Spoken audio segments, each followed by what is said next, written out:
पता चला कि शुद्धराज क्रांति के नाम से एक रैली होने जा रही है, तो फिर शायद कांग्रेस ने संज्ञान ले लिया हो।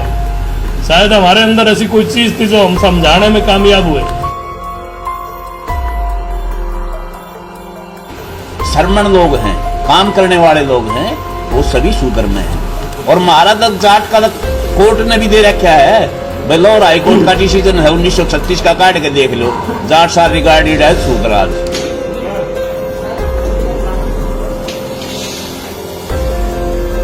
जिस तरीके से मोदी जी ने एक बात कही कि हम जनगणना नहीं होने देंगे, तो हमने तो एक ही बात कह रखी है कि जनगणना नहीं तो वोट नहीं। हम चेतावनी देते हैं लोगों को, अगर मामन मेश्राम में जो किसी के चबूतरे पर 101% आएंगे, रास्ते में कोई भी किसी किस्म का या प्रशासन ने छेड़खानी करी या जो ऊंची जातियों के लोग जो हमारे को हजारों साल से हमारे को और अधिकार से वंचित कर रहे हैं, उनने किसी किस्म की छेड़खानी की तो इसके गंभीर परिणाम होंगे। इसका प्रशासन जिम्मेवार होगा। अब शूद्र सेकंड और थर्ड लाइन में बैठने को तैयार नहीं है। जो जातीय गणना नहीं करेगा उसको वोट नहीं। और 12 तारीख को नहीं 11 अप्रैल को दिखा देंगे कि हरियाणा प्रदेश की जो क्रांति है पूरे देश में जाएगी, और इसमें कोई दो राय नहीं है। पर पूरी ठाकुर जी का सपना साकार होगा। मंडल कमीशन रिपोर्ट लागू हुई, न मुसलमानों ने विरोध किया, न सिखों ने विरोध किया, न क्रिश्चियनों ने विरोध किया, ब्राह्मण ही क्यों विरोध करता है?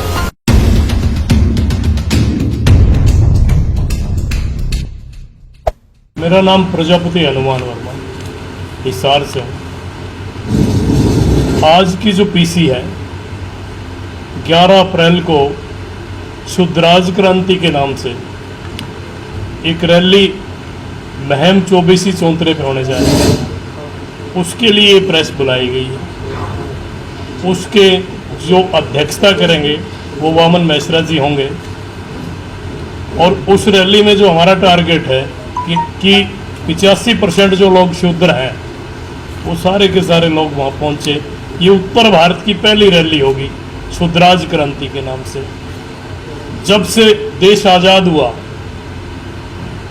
जो 85% लोग हैं उनको हमेशा ठगा गया, कभी भी उनको मुख्य धारा से नहीं जोड़ा गया। ये एक पहल हरियाणा प्रदेश से करना चाहते हैं, जिसका आगाज महम चौबीसी चौंतरे से होगा। इस रैली को हमने 5 चरण में बांटा है, जिसका दूसरा चरण, 2 चरण आज पूरे हो चुके हैं हमारे। पहले चरण में हमारा ये था कि 50,000 लोगों तक हैंडबिल पहुंचे और सोशल मीडिया के माध्यम से उन तक हमारी बात पहुंचे। दूसरे चरण में हमारा ये था, जो आज पूरा हो चुके हैं दोनों के दोनों चरण, कि 500 पोल खड़े करेंगे। उन 500 पोल को भी हमने 3 लेयर में बांटा है।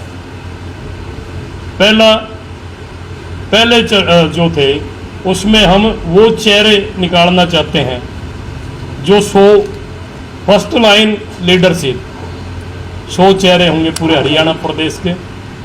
सेकंड और थर्ड में 200 चेहरे हमने बनाए हैं जो पूरे हरियाणा प्रदेश को कवर करेंगे।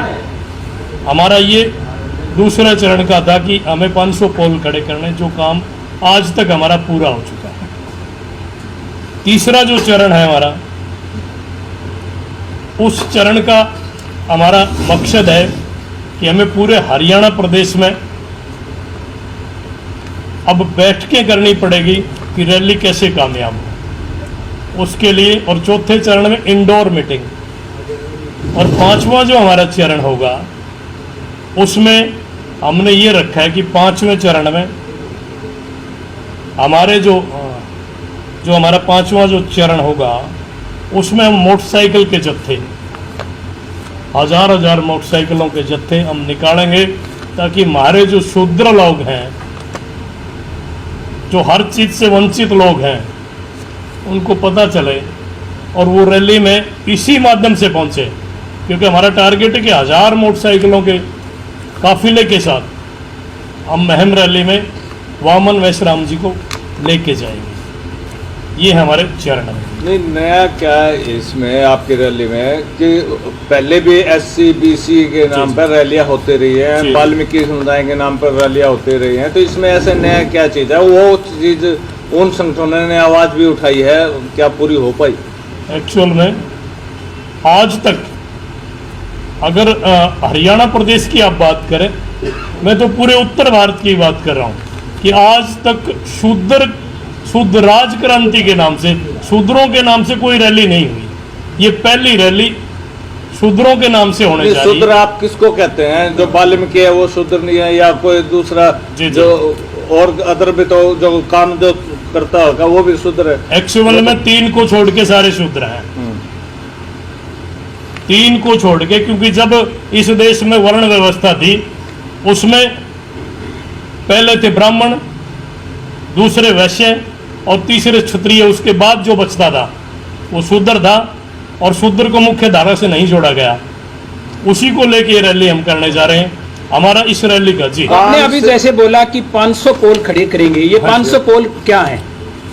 मैंने अभी आपको जैसे बताया, ये 500 पोल फर्स्ट लाइन लीडरशिप इस हरियाणा प्रदेश में, जिसमें 100 जो बंदे होंगे हमारे, वो फर्स्ट लाइन लीडरशिप होगी, और सेकंड और थर्ड जो होगी वो 200-200 लोगों की होगी। हम ये चेहरे पूरे हरियाणा प्रदेश में बनाने जा रहे हैं कि आने वाले समय में इस रैली के बाद एक बड़ा निर्णय जो लिया जाएगा वो आपके सामने उसी दिन रैली में घोषित कर किस देंगे। प्रकार का निर्णय ले सकते हैं?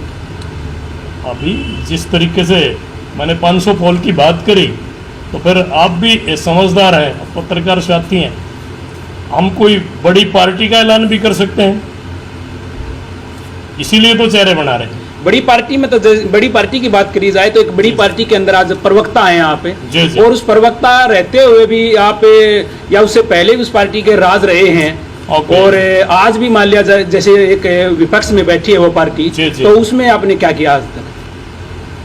अगर कांग्रेस की आप बात करें, मैं कांग्रेस का प्रदेश का प्रवक्ता हूं, इसमें कोई दो राय नहीं, लेकिन हमने अभी जो 85वां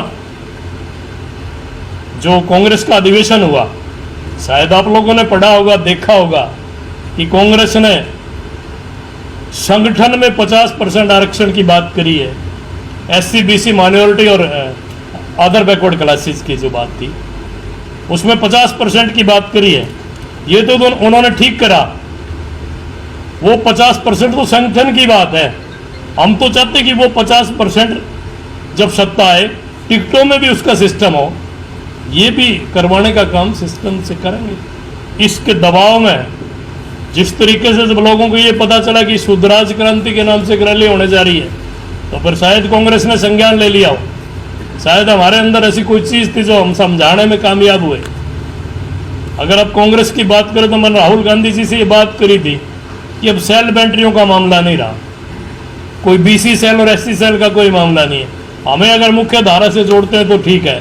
तो उस पर तो उन्होंने संगठन की तो बात कर दी, लेकिन आज लड़ाई किसकी है कि कांग्रेस ने तो चलो संगठन की बात करी है, बट ये बीजेपी जो है ये तो संगठन तो दूर की बात, SC और BC सेल का जो मामला होता है, हमने तो तब भी बात करी थी, SC और BC सेल को पहली रो में कोई नहीं बिठाता, वो तो तीसरी और चौथी रो में जो है ना उनके प्रदेश अध्यक्ष बैठते हैं। अब बाबा साहब का सपना जो है वो 11 अप्रैल को जो है ना उस मुहिम की धारा से पूरा करने का काम करेंगे। हमारी जो डिमांड्स रहेगी उस दिन, उसका जो मामला है कि संविधान बचाओ देश बचाओ, इसमें कोई दो राय नहीं। आज ये लोग संविधान के पीछे पड़े हैं, विशेष करके भारतीय जनता पार्टी के लोग जो हैं वो संविधान के पीछे पड़े हुए हैं। उन्होंने सारी चीज़ चेंज करने का काम कर दिया। 27% आरक्षण की जो बात थी, वैसे तो हमारा 1931 की जनगणना के अनुसार तब जब देश आज़ाद नहीं था तब भी 52% संख्या मूल OBC की थी, अब तो अबो 60% है। होना तो आबादी के अनुसार चाहिए, पर हम पिछड़े लोगों ने तो एक बात कर दी कि 27 में हमें राज्य हैं तो हमारा 27 तो पूरा हो। जिस SC की तर्ज पे है उनको MP to MP मिला हुआ है, मेंबर पंचायत से लेकर मेंबर पार्लियामेंट तक मिला हुआ है, ऐसा सिस्टम अन्य पार्टियों में भी हो। 27% टिकटों का मामला है वो भी हो, तीसरा जो क्रीमी लेयर की जो बात है, कई लोग क्रीमी लेयर की बात करते हैं। आज हरियाणा के मुख्यमंत्री ने तो क्रीमी लेयर इस तरीके से तोड़ के लगा दिया कि केंद्र में जो क्रीमी लेयर है उसकी सीमा 8 लाख है, इन्होंने 6 लाख कर रखी है। दूसरा, उसमें कृषि इनकम प्लस 3rd और 4th क्लास की सैलरी वो भी इंक्लूड नहीं है, पर हरियाणा के मुख्यमंत्री ने वो भी इसमें इंक्लूड कर दी। अब तो एक चपरासी का बेटा, क्योंकि मोस्टली चपरासी की तनख्वाह 50,000 के अब होगी, तो उसकी भी 6 लाख से फालतू हो जा, उनको भी आरक्षण का लाभ नहीं मिल रहे। मैं पुनः उसी बात पे आ रहा कि भाजपा संविधान खत्म करना चाहती है। हमारा मेन मोटिव है कि संविधान बचाओ और देश बचाओ, इसी के ऊपर हमारी रैली का सिस्टम रहेगा। संविधान बचाने की बात कर रहे हैं यहाँ पे, और भाजपा कह रहे हैं कि वो खत्म कर रही है संविधान को। क्या कांग्रेस ने नहीं खत्म किया? कहाँ किया?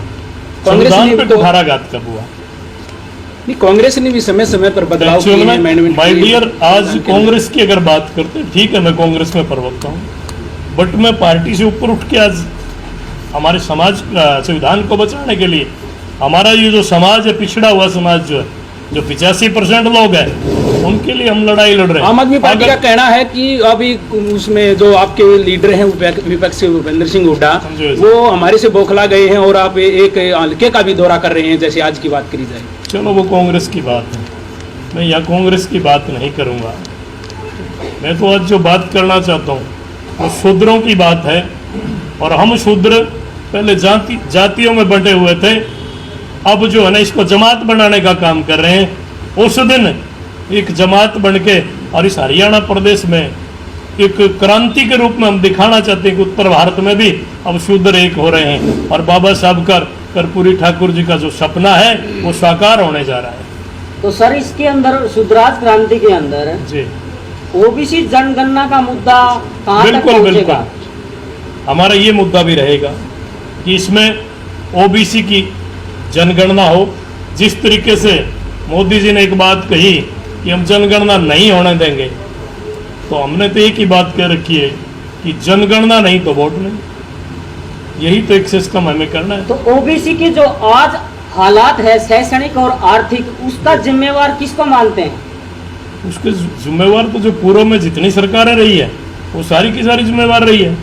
और अगर जिम्मेवार असली जिम्मेवार की बात करें तो उसमें हम भी जिम्मेवार हैं, क्योंकि हम संगठित नहीं हुए और अब लगने लगा है कि हमारा यूथ जो है वो तरीके से सामने आ गया।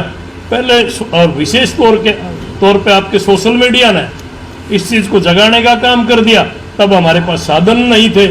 आज हम जो बात बोलते हैं वो पूरे प्रदेश नहीं पूरे देश में जा रहे हैं। ओबीसी को हर लोकसभा और विधानसभा के अंदर सिर्फ लॉलीपॉप दिया जाता है। आप लोगों की संख्या 52% होने के बाद भी आपको 52% कुछ नहीं मिलता। एक्चुअल में हमें 52% अंका ही नहीं जा रहा।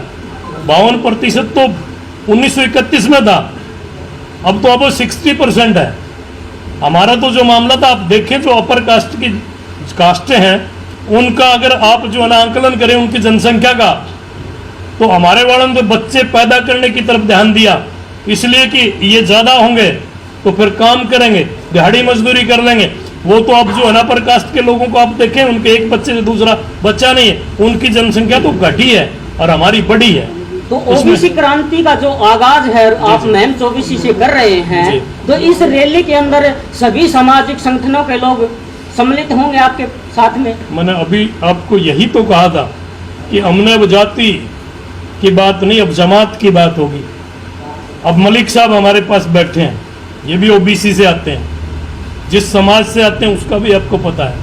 तो ओबीसी जो है अब एकजुट होकर वहाँ अपना शक्ति प्रदर्शन दिखाने का काम करेगा, इसमें कोई दो राय नहीं। सिर्फ ओबीसी की बात नहीं कर रहा, पूरा शूद्र 85% जो लोग हैं हम उनके पास घर घर तक जा रहे हैं, इसमें कोई दो राय नहीं। ये मूवमेंट जो है उस दिन आपको दिखाएंगे, वो रैली जो है ना, हमारे साथी 50,000 हैंडबिल की बात करें तो लाखों की तादाद में होंगे। आज राहुल सांसी जैसे साथी हमारे साथ बैठे हैं, आज अंग्रेज वाल्मीकि जैसे साथी हमारे साथ बैठे हैं, पांचाल समाज के साथी हमारे साथ बैठे, सैन समाज के साथी हमारे साथ बैठे, जोगी समाज के साथी हमारे साथ बैठे, रोहिला समाज के साथी हमारे साथ बैठे। पांचाल समाज के, स्वामी समाज के साथी हमारे साथ बैठे, इसमें कोई दो राय नहीं। अब ये मुट्ठी बंद हो चुकी है। एक मुश्त फैसला हम साथियों ने ले लिया कि 11 अप्रैल को अब देखना, इतना बड़ा समूह जिसको सब चीजों से वंचित करा, चाहे वो शिक्षा की बात हुई, चाहे नौकरी की बात हुई, चाहे राजनीति कोई बात हुई, हमें हमेशा जो है ना सेकंड लाइन में नहीं, फोर्थ लाइन में बिठाया गया। अब हम सेकंड लाइन और फोर्थ लाइन में बैठने वाले नहीं, अब तो मुख्य धारा से जुड़ के फर्स्ट लाइन के। जैसे आपने बोला कि अभी ओबीसी की कुछ जातियां आप में शामिल हो रही हैं, ओबीसी की कुछ जो बड़ी जातियां हैं, जैसे आपने मलिक साहब का नाम लिया कि जाट जाति अपने आप को शूद्र मानती ही नहीं है, कैसे मनाओगे आप?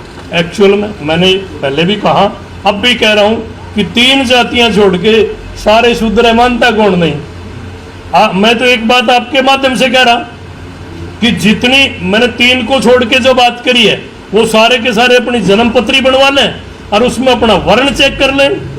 अगर शूद्र ना लिखा हो तो फिर तो वो हमारे है नहीं, और शूद्र लिखा है तो हम भाई हैं सारे के सारे, इसमें कोई दो राय नहीं है। आज हमने वैसे कई अधिकारियों की लिस्ट आउट करी है। मंजू पांचाल जी हमारी हंसी से हैं, इनको हमने महिला प्रभारी बनाया प्रदेश का, मंजू पांचाल जी को।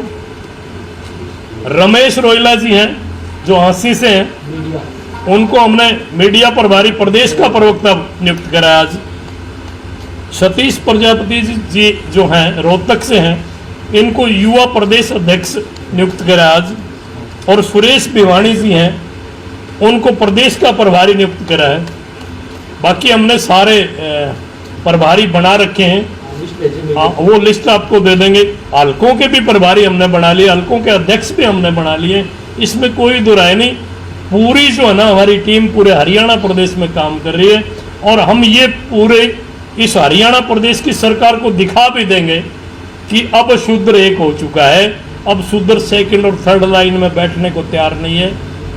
जो जातीय गणना नहीं करेगा उसको वोट नहीं, और 12 तारीख को नहीं 11 अप्रैल को दिखा देंगे कि इस हरियाणा प्रदेश की जो क्रांति है पूरे देश में जाएगी, और इसमें कोई दो राय नहीं है। पर पूरी ठाकुर जी का सपना साकार होगा, प्लस बाबा साहब ने जो सपना देखा, जो उंगली लोकसभा की तरफ करी है, अब हमारे साथी उससे वंचित नहीं रहेंगे, इसमें कोई दो राय। सर, आपकी जो अध्यक्षता कर रहे हैं शुद्राज क्रांति के जी, उनका पहले 8 महीने पहले 9 महीने पहले विरोध हुआ था। अगर अब की बार फिर से ऐसी स्थिति बनती है तो क्या है? एक्चुअल में ऐसा है, विरोध किसका होता है? जो कुछ करता है। अब अगर कोई निठल्ला है उसका विरोध कोई नहीं करता। ये विरोध क्यों करते हैं कि उनको पता है कि इनके कारण इस देश का जो ढांचा है वो बदलने वाला है। आज जो शूद्र हैं वो मुख्य धारा में आने वाले, इसलिए विरोध कर रहे हैं। अगर इन्होंने हमारा विरोध करा, मैं आपके माध्यम से भी उनको चेतावनी देना चाहता हूं, ये रैली तो होके रहेगी, चाहे हमें पर उस नेशनल हाईवे पर करनी पड़े तो भी करेंगे। रैली जरूर होगी, और उनको 1000 मोटरसाइकिलों के काफिले के साथ रैली में लेके आएंगे। देखते हैं किसकी ताकत है, सांपला से लेके आएंगे और मैम तक आप देखना, देखते हैं किसकी ताकत है। अब हरियाणा प्रदेश में रोक के दिखाएं। अभी तो कितने लोगों के साथ में आप लोग हैंड टू हैंड मिल चुके हैं? मैंने कहा कि हमने 5000 हैंडबिल देने की बात करी थी, वो हमने पूरी कर 50,000 हैंडबिल हमने पहुंचा दी है। सोशल मीडिया के माध्यम से हमने मीटिंगें हरियाणा प्रदेश में ली है, जैसे भिवानी में ली, आज भी जींद में मीटिंग है, पहले भी हमने जींद में मीटिंग ले ली है, भिवानी में, हांसी में, हिसार में। हमारा लगातार जो है ना सभी जगह जो है ना हमने मीटिंग ले ली है। अम्बाड़ा में भी ले ली, जुलाना में भी ले ली। हमारा मीटिंग का दौर चल रहा है, और अभी इसको और जोश के साथ देने के लिए हमारे सारे साथी अब जो ना जात और जमात की बात करते हैं, जात जी, और जी। जमात में क्या फर्क है? नहीं, अब जाति की लड़ाई नहीं, अब जमात की लड़ाई है। क्योंकि हमें यही तो मामला था, जिस कौम ने हमें जाति में बांट दिया, आज हमारी गोत्र क्यों मिलती है? क्योंकि हम कहीं ना कहीं भाई थे, इसीलिए तो हमारी गोत्र मिल रही है। उनके साथ क्यों नहीं रही? हमारा डीएनए एक है, हमारा शूद्रों का डीएनए एक है, इसीलिए जो डीएनए हमारा एक है, इसलिए हम जाति को जमात बनाना चाहते हैं। क्या जाट समुदाय इससे खफा नहीं होगा? बिल्कुल जो नहीं, आप शूद्र कह रहे हैं कभी नहीं। विरोध मेरी होगा तो- बहुत से खुश होगा। एक मिनट जाट समुदाय के साथ ही बोलेंगे। जाट समुदाय शूद्र है, और जो 1936 का लाहौर हाईकोर्ट का डिसीजन भी है, Jats are regarded as Shudras. और जितनी भी काम करने वाली जातियां हैं, अपना परिचय दे सर पहले।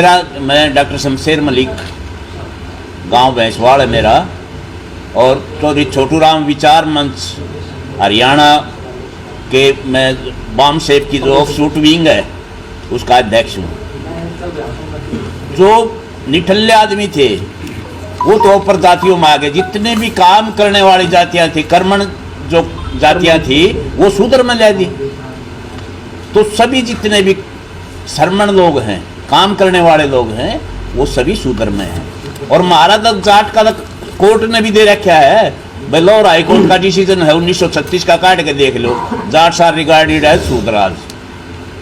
सर सुप्रीम कोर्ट के बहुत सारे ऐसे डिसीजन हैं जो कि ज़मीन पर नहीं उतर पाए हैं आज तक भी। ईवीएम के ऊपर है, ओबीसी के ऊपर, रिजर्वेशन के ऊपर ऐसे बहुत सारे डिसीजन आए हैं। क्या ओबीसी की जो जाति आधारित जनगणना है, या फिर जो रिजर्वेशन का जो मामला है, या फिर आप इसको देख सकते हैं जो ईवीएम के ऊपर जो मामला है वह ज़मीन पर नहीं उतरा है, क्या रैली में शामिल हो पाएगा? ऐसा है कि जो आप बात कर रहे हैं, एक्चुअल में सुप्रीम कोर्ट के अगर विरुद्ध तो हम बोल रहे हैं तो लोग कह देंगे कि आपने सुप्रीम कोर्ट की अवमानना कर दी। आपने देखा सरपंच बैठे थे और वहाँ पंचकुला में 1 मिनट में ये कह दिया कि 10 बजे तक ये जगह खाली कर दे। तो मैं तो सुप्रीम कोर्ट से भी एक बात कहना चाहता हूँ कि जब आप 10 मिनट में वो रोड खाली करा सकते हैं, हाई कोर्ट करा सकता है, हाई कोर्ट के पास इतनी पावर है, तो सुप्रीम कोर्ट से तो सुप्रीम कोर्ट तो उससे ऊपर की पावर है, तो फिर वो एसवाईएल का पानी भी सुप्रीम कोर्ट ले दे। वहाँ क्यों नहीं करते? इसका मतलब है कहीं ना कहीं यहाँ भी राजनीति से दबाव वहाँ पड़ जाता है, इसमें कोई दो राय नहीं, यही कारण है।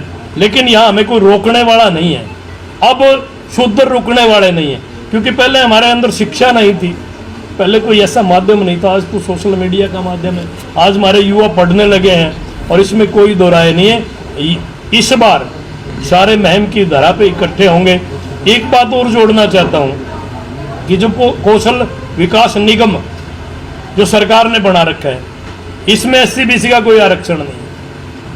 हम तो सरकार से ये भी अपील कर रहे हैं कि पहली बात तो कौशल विकास खत्म होना चाहिए, क्योंकि ये तो अपने चहेतों को नौकरी देने का जिस तरीके से DC रेट था वही सेम है, तो इसको या तो खत्म करें, नहीं तो इसमें SC/BC का आरक्षण जरूर लागू करें।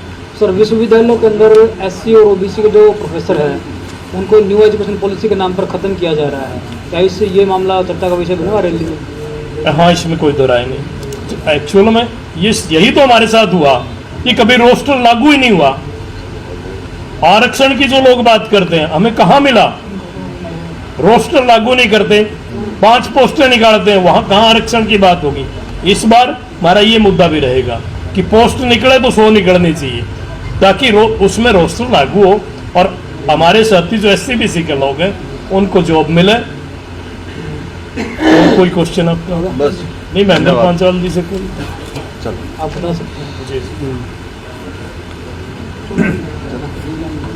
हमारा जो 11 अप्रैल 2023 को मैम OBC के चबूतरे में जो शुद्धराज क्रांति होने जा रही है, आपने कई बार रोका टोकी करी है, भाई मामन मेश्राम जी पहले की तरह आ पाएंगे या नहीं आ पाएंगे। हम चेतावनी देते हैं उन लोगों को, अगर मामन मेश्राम में OBC के चबूतरे पर 101% आएंगे, रास्ते में कोई भी किसी किस्म का या प्रशासन ने छेड़खानी करी, या जो ऊंची जातियों के लोग जो हमारे को हजारों साल से हमारे को हक और अधिकार से वंचित कर रहे हैं, उनने किसी किस्म की छेड़खानी की तो इसके गंभीर परिणाम होंगे। इसका प्रशासन जिम्मेवार होगा, शासन जिम्मेवार होगा।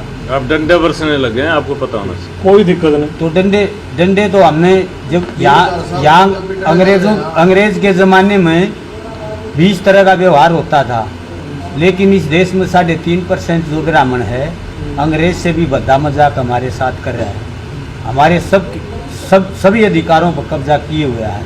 रही सुप्रीम कोर्ट की बात, मैं सुप्रीम कोर्ट को सुप्रीम कोर्ट नहीं मानता, मैं सुप्रीम कास्ट मानता हूँ।